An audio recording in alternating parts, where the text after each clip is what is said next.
سبحان اللہ والحمد للہ۔ السلام علیکم ورحمۃ اللہ وبرکاتہ۔ سامعین، آج ایک حدیث مطالعہ کرتے ہوئے سامنے آئی اور اس حدیث نے بہت سارے اشکالات حل کر دیے اور بڑی دل سوز اور جگر سوز حدیث ہے۔ اکثر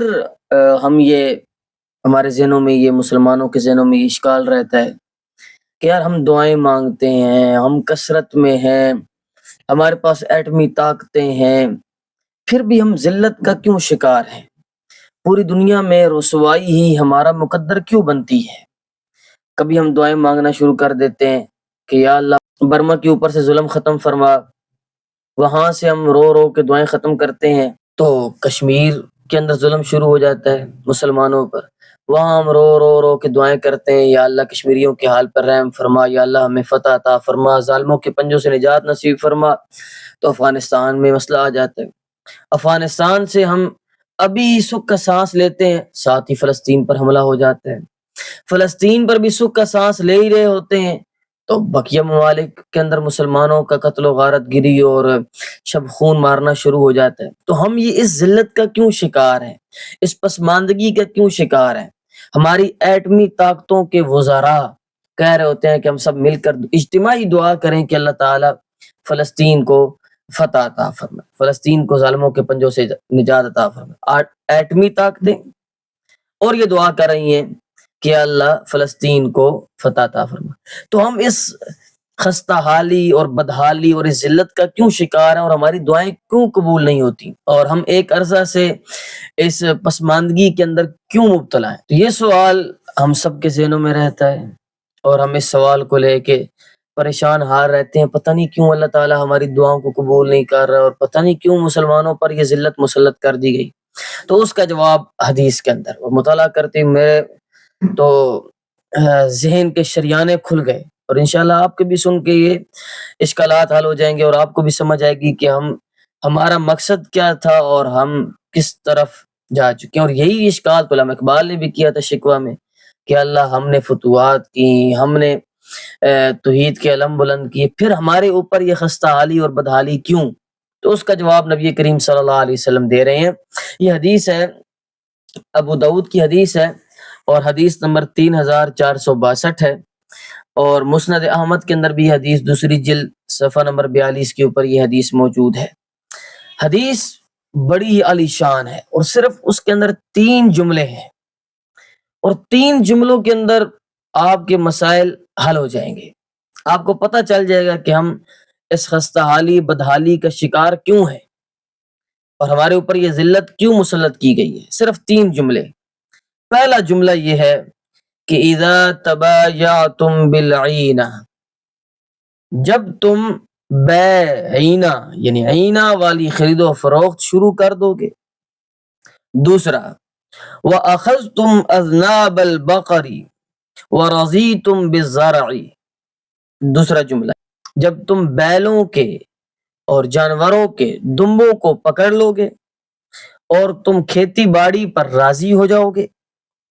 اور تیسرا جملہ وَتَرَكْتُمُ الْجِهَادَ، اور تم جہاد کو چھوڑ دو گے، تو پھر یاد رکھنا سلط اللہ علیکم ذلا، اللہ تعالیٰ تمہارے اوپر ذلت مسلط کرے گا، لا ینزعہ، اللہ تعالیٰ اس ذلت کو کبھی ختم نہیں کرے گا، حتی ترجعوا الی دینکم ای الی اصل دینکم، یہاں تک کہ تم لوٹ آؤ اپنے اصلی دین کی جانب، اصلی حالت کی جانب لوٹ آؤ۔ اب دیکھیں پہلی بات، جو پہلا جملہ ہے وہ یہ ہے کہ اذا تبایعتم بالعینہ۔ عینہ کیا ہے؟ اس کی 2 صورتیں۔ پہلی صورت تو یہ جو مروجہ ہمارا بیانے کی صورت ہے، یہ عینہ ہے۔ کیا ہے؟ کہ میں نے آپ کو 1000 روپے کا کپڑا بیچا یا کوئی چیز بیچی، گھڑی بیچی 1000 روپے کی، اور آپ نے مجھے کہا کہ یار یہ واپس لے لو مجھ سے، مجھے پسند نہیں، ابھی اپنے پیسے بھی نہیں دیے تھے۔ تو میں نے کہا بابا اب اس کا ریٹ 800 ہو گیا ہے، دیتے ہوئے میں نے ابھی آپ کو 1000 کی دی ہے اور ابھی میں نے آپ سے 800 کی لے لی ہے, 200 میں نے کما لی ہے. بیانہ واپس نہ کرنا یہ بیعینہ ہے. اور دوسرا مروجہ بیانہ یہ ہے کہ بھئی تم چیز لو گے, بیانہ دو جی, موٹر سائیکل کی خرید ہو گئی ہے جی, بیانہ دو جی, 30,000 بیانہ دی. اب اگر میں انکار کر دیتا ہوں کہ میری مجبوری بن گئی ہے, میں نے موٹر سائیکل نہیں خریدنا, میں نے زمین نہیں خریدنی, تو جو میرا بیانہ ہے 30,000 روپیہ وہ ضبط ہو جائے گا. کیوں؟ میرے باپ کا مال ہے جو ضبط کر رہا ہے. کس کا مال ہے؟ میرا اپنا مال ہے, ذاتی مال ہے, میری مرضی ہے میں چیز خریدوں نہ خریدوں. بھائی میری مجبوری بن گئی ہے, انسان ہوں, 100 مجبوریاں بن سکتی ہیں. تو یہ ہے بیعینہ. اس کی 2 صورتیں میں نے آپ کے سامنے ذکر کر دی. یہ سود کی ایک صورت ہے. فرمایا جب تم بیعینہ شروع کر دو, آج نہیں ہو رہی, جگہ جگہ پر یہی ہو رہا ہے, بیانے ضبط کیے جا رہے ہیں. اور ابھی آپ موبائل لیں, ڈبہ کھول دیں تو آدھی قیمت اس کی فوراً گرا دیں گے. یار ابھی میں نے آپ سے لی ہے, آدھی قیمت گرا دیں گے.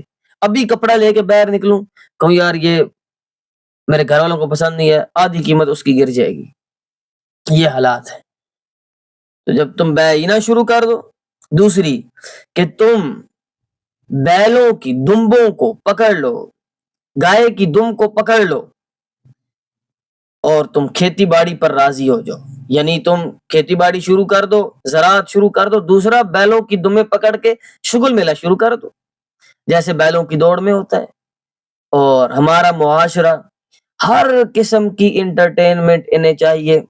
اور یہ یعنی کہ ایک دوشیزہ ہماری بہن اگر وہ آ کے ڈانس کر دے تو اس کو 3 دن میں 6 کروڑ روپیہ یہ ملت, یہ امت, یہ قوم دے دیتی ہے.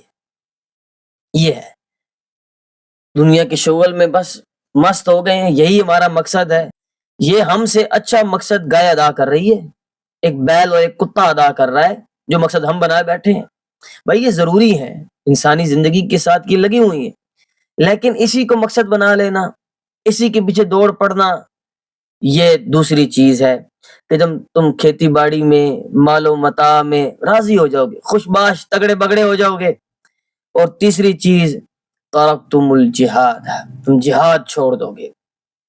کتب علیکم القتال, اے ایمان والو تم پر, جیسے کہا نا کتب علیکم الصیام, تم پر روزے رکھ دیے گئے ہیں, یہ اہمیت اجاگر کرتا ہے. ایسے ہی کہا کتب علیکم القتال, تم پر قتال لکھ دیا گیا. وہو کرہ لکم, تمہیں بڑا ناپسند ہے.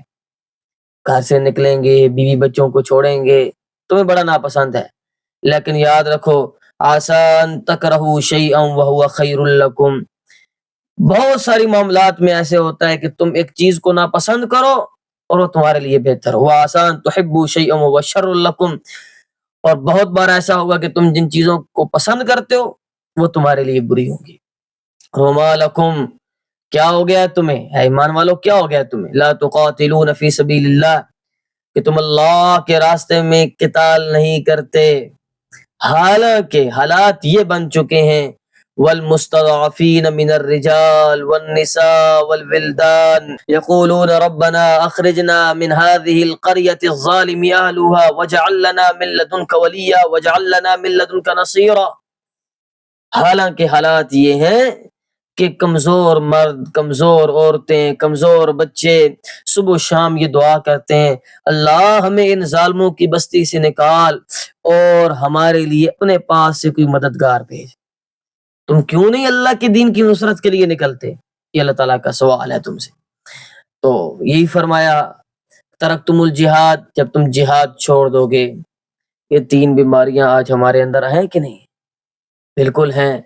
تو پھر سلط اللہ علیکم ذلن, اللہ تمہارے اوپر ایک ذلت مسلط کرے گا, ایسی ذلت کہ لا ینزعوہ, اس ذلت کو اللہ کبھی ختم ہی نہیں کرے گا. حتی ترجعوا الی دینکم, یہاں تک کہ تم اپنے دین کی طرف واپس لوٹ جاؤ.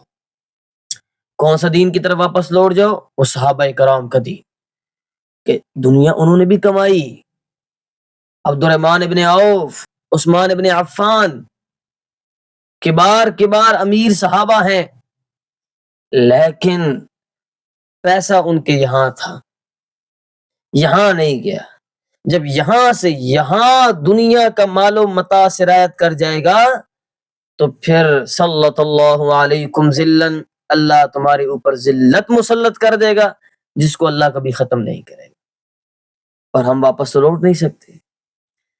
تو یہ وہ حدیث ہے جس نے میرے دماغ کے شریانے کھول دیے کہ آج ہم پر کیوں ذلت مسلط ہے، آج ہماری دعائیں کیوں قبول نہیں ہو رہی، آج پوری دنیا میں مسلم امہ کیوں ذلیل و خوار ہو کے رہ گئی ہے. اس لیے کہ ہم نے اپنی اصل یہ دنیا بنا لی ہے، حالانکہ ہماری اصل آخرت ہے. اللہ تعالیٰ مجھے اور آپ کو دین کے ساتھ محبت عطا فرمائے اور اس دنیا کی غلاظت اور گندگی سے اللہ تعالیٰ ہماری حفاظت فرمائے. السلام علیکم ورحمۃ اللہ وبرکاتہ.